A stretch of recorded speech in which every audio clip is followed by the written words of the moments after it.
This video is going to just be a quick run through of using proportions to solve problems involving similar polygons or similar triangles, and using proportions to solve indirect measurement problems. Most of these will look like you would see in ALEX if you're in ALEX class, but I've included a few from the textbook. The math is still the same. It just might look a little different. So the idea is, if we have two similar shapes, that means they are proportional. By definition, if they're similar, they're proportional. They're talking about the length of x at PQ. We don't really need these, and I think the way that they've labeled the polygons is confusing. So I just crossed those out. We're looking at the numbers, these distances, these lengths of sides. And if you want to use a proportion to solve for x, and you know these are similar, then you just set up the same sides. So I'm going to set up a proportion, and I like to put the ratio of this shape on the right side, the ratio of this shape on the left side. So I want to find out what x is. So if I find the ratio of x to 3, or x to 2.4, or x to 1.8, I can set it up any of those ways. So I'm going to just pick x to 1.8. So the ratio of x to 1.8 should be the same as whatever's in the same place in this polygon. So this was the right side, this is the right side. So this was the right side, this should be the right side. And I use the top on the smaller shape, so I'm going to use the top on the larger shape. So my proportion is 6 to 3 is the same as x is to 1.8. To solve a proportion, I multiply the extremes, 6 times 1.8, and it should be equal to the means, which is 3 times x. So 6 times 1.8 is 10 8/10 equals 3x. Then I'm going to divide by 3. So 10.8 divided by 3 gives me 3.6. That means this is 3.6, and that's what they're asking for. Got one more problem. This one is what you might see if you were in a textbook. This time I need to find x and I need to find y. So I have two separate problems. One where I'm going to find x. So if I compare x in a ratio, x to 5 should be the same as the left side of this triangle, which is 2.3, to the bottom, which is 2. So I have this relates to this. The ratio of this to this is the same as the ratio of this to this.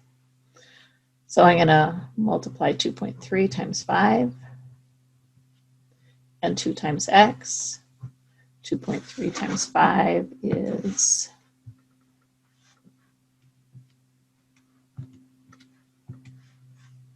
11.5 equals 2x. Divide by 2. 11.5 divided by 2 is 5.75. So that gave me x. I still need y. So I'm going to do another proportion. Oops, I didn't show that, did I? Sorry. I'm going to do another proportion here where I'm going to have y is to 5 as 2 is to 2. Do you need to do the math for that? Could you figure out what that would be? I hope you could. That should be 5. If you did the math, it'd be 2 times 5 equals 2 times y, and then divide by 2. But if these are the same, then these are going to be the same. So the answer should be 5. And actually, this one I should be putting measurements because they were given to us. Let's take a look at some other ways that Alex lays this out. You won't see this in a textbook class, but this is the way Alex lays out some of the similar triangle problems. So it says look for length x. So that's what we're looking for. I need two triangles to compare. So basically what I have is I have this triangle, that large one there, is proportional to the little triangle. This triangle, the base was x. This side is 3.5 plus 7. It's this whole distance. It's 3.5 plus 7, so it's 10.5. It's a 10.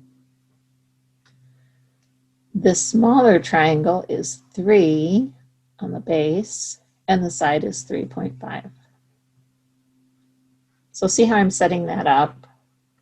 Now I can compare 10.5 is to x as 3.5 is to 3, because I have the side compared to the bottom and the side compared to the bottom.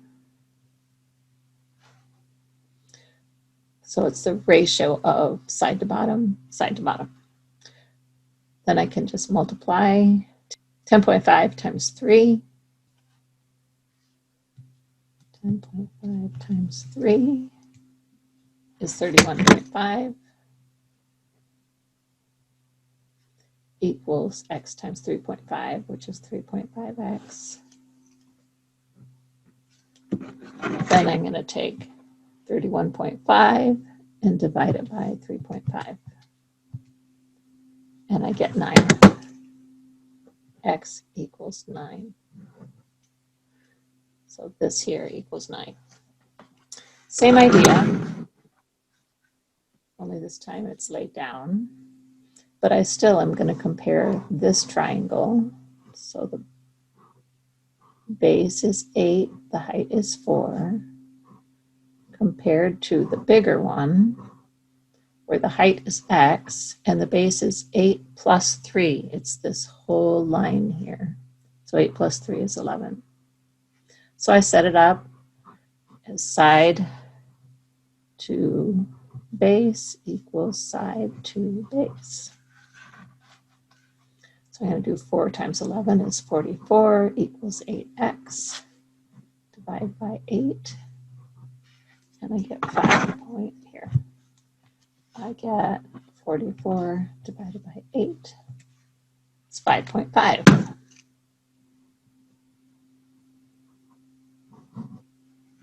So on both of these, what I did is I took the little triangle, the smaller triangle that's inside of the larger triangle, and broke them apart. This is the smaller inside triangle. This is the whole complete triangle. Same thing here. I did a smaller triangle here, then the big composite triangle there. This is a little bit different, but it's the same idea. It's just what I like to do is split this into 2, and then I'm going to flip that triangle over. And if you see when I flipped it, this is the 4 and this is the 5.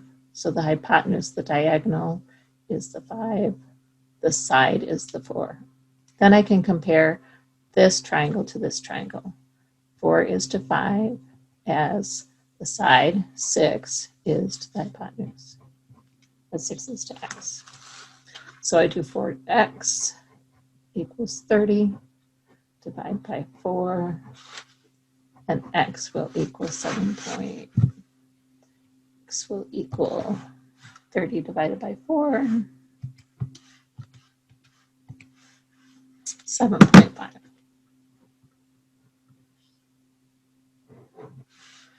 So on this one, what I did is I took this and I flipped it over. What I had to do is find what compares. The side compares to the side. So this side compares to this side. The hypotenuse compares to the hypotenuse. So this and this are in the same places, and this are in the same places. Okay, using the same sort of logic, we can do indirect measurements. So here's how Alex lays one out. Anne wants to measure the width of a river, and we have a drawing of it, which is helpful. She marks off 2 right triangles as shown in the figure. The base of the larger triangle has a length of 64 meters, and the base of the smaller triangle has a length of 33 meters. The height of the smaller is 16.9 meters. How wide is the river? And the river is going to be, yes, the height of the larger triangle. So I can take it from the picture, or I could just take it from this. So the base of the larger, so if I have the larger triangle here, the smaller triangle, and if I have the base and I have the height, the larger triangle's base is 64. The base of the smaller is 33. The height of the smaller is 16.9, and I'm looking for the height of the larger because that's what's going to be the width of the river. And I just do x times 33 is 33x equals 64 times 16.9. 64 times 16.9 is 1,081.6.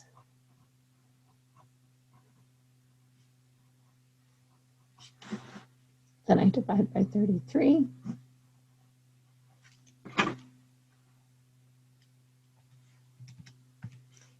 And I get 32.7, and it says, round your answer to the nearest meter. So I want to go to the whole number. So I look to the right of the decimal point is a 7. So this is going to round up to 33. So x equals 33. The width of the river is 33 meters.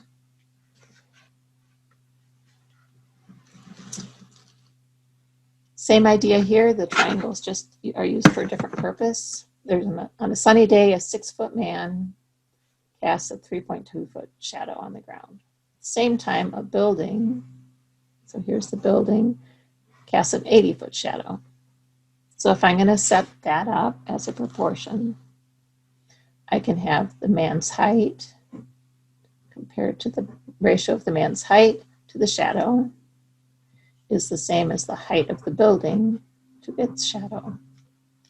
So 6 times 80 is 480 equals 3.2h. Divide by 3.2.